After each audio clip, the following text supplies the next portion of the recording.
Christian apologetic conference 2021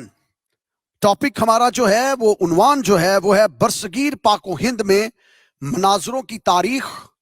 موجودہ دور کے اندر کروسیڈ اور مسیحی علم الہیات کا تنقیدی اور تعمیری جائزہ جو ہے بہت بڑا مضمون ہے۔ مضمون کی وسعت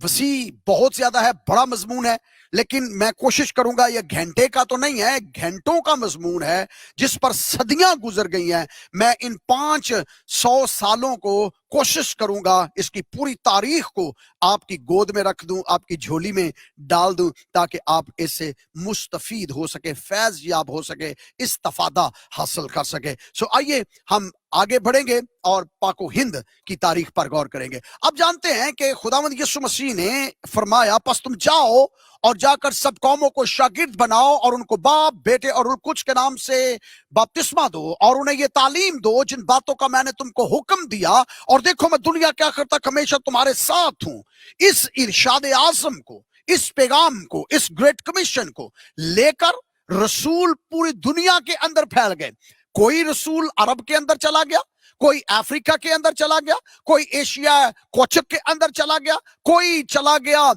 مختلف علاقوں کے اندر، اور مقدس توما رسول جو ہیں وہ پاک و ہند کے اندر آ گئے، برصغیر کے اندر آ گئے۔ دوسرے لفظوں میں انڈیا اور پاکستان کی سرزمین جو اس وقت مشترکہ زمین تھی، اس کے اوپر جو مقدس پاؤں رکھے گئے ہیں وہ مقدس توما رسول کے ہیں، اور ٹیکسلا کے اندر، بالامولا کے اندر اور مالابار کے اندر اور بہت سی جگہوں کے اوپر آج بھی آرکیولوجیکلی ہمارے پاس ایویڈنسز ہیں جس سے ہم ثابت کر سکتے ہیں، جو پتھر چلا چلا کر کہتے ہیں کہ یہاں مقدس توما رسول آئے اور اس جگہ کے اوپر آ کر انجیل سنائی، اور انڈیا اور پاکستان کے بہت سے لوگوں نے خداوند یسوع مسیح کو اپنا خدا مانا۔ کوئی ہیلیلویا کہہ سکتا ہے؟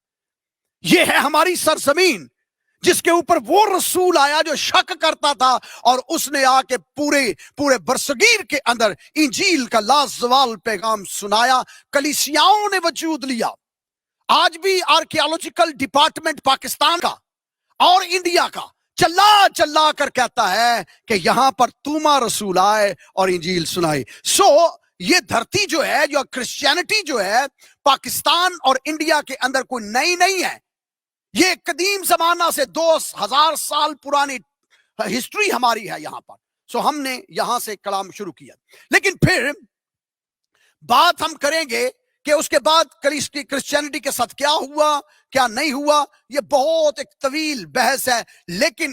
جتنی بھی تاریخ کی کتابیں ہیں،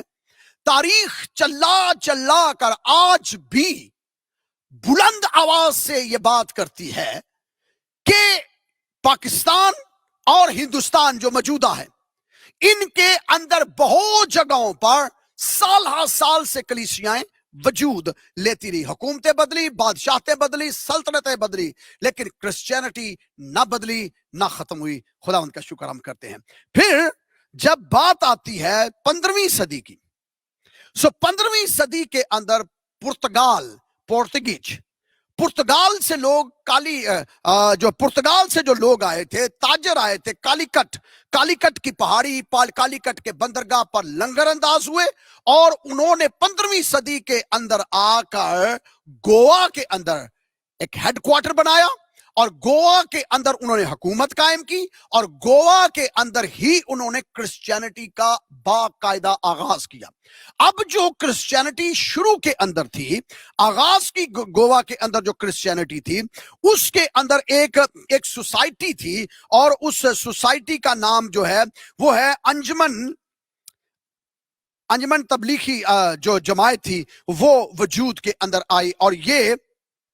گوا کے اندر تھی، اور یہ مبلغین کی ایک جماعت تھی، جماعت عیسوی کے نام سے اسے کتابوں کے اندر یاد کیا جاتا ہے۔ جماعت عیسوی یا the society of Jesus Christ, جو پورٹگیز تھے، انہوں نے اس سوسائٹی کو قائم کیا، اور اس کے تحت 200 مبلغ جو ہیں، پریچر جو ہیں، سیوک جو ہیں، پرچار کرنے والے جو ہیں، وہ گوا کے اندر سے مختلف جگہوں پر پھیل گئے۔